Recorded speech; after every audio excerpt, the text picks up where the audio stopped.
दोस्तों, एक शिकारी ने कुंडी में गोश्त की बोटी लगाकर दरिया में फेंकी। एक मछली उसे खाने दौड़ी।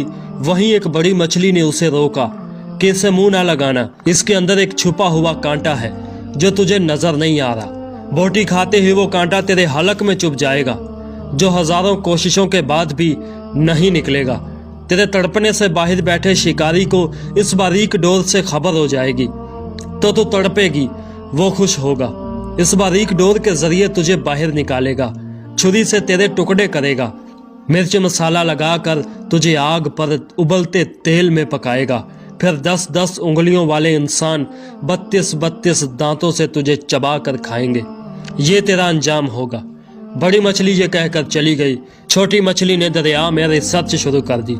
न शिकारी, न आग, न खोलता तेल और न मिर्च मसाले, न 10 उंगलियां और ना 32-32 दांतों वाले इंसान, कुछ भी नहीं था।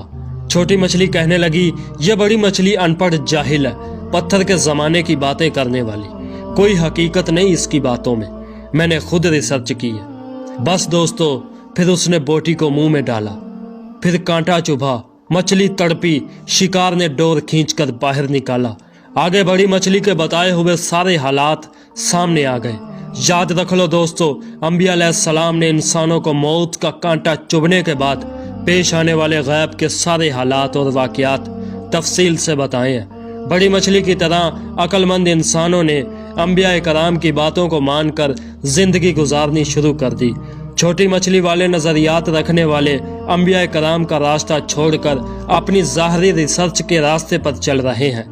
मौत का कांटा चुभने के बाद सारे हालात सामने आ जाएंगे। याद रख लो दोस्तों कि मछली पानी से निकली वापस ना गई, इंसान दुनिया से गया वापस ना आया। मिलते हैं फिर किसी अगली वीडियो में, तब तक के लिए अल्लाह।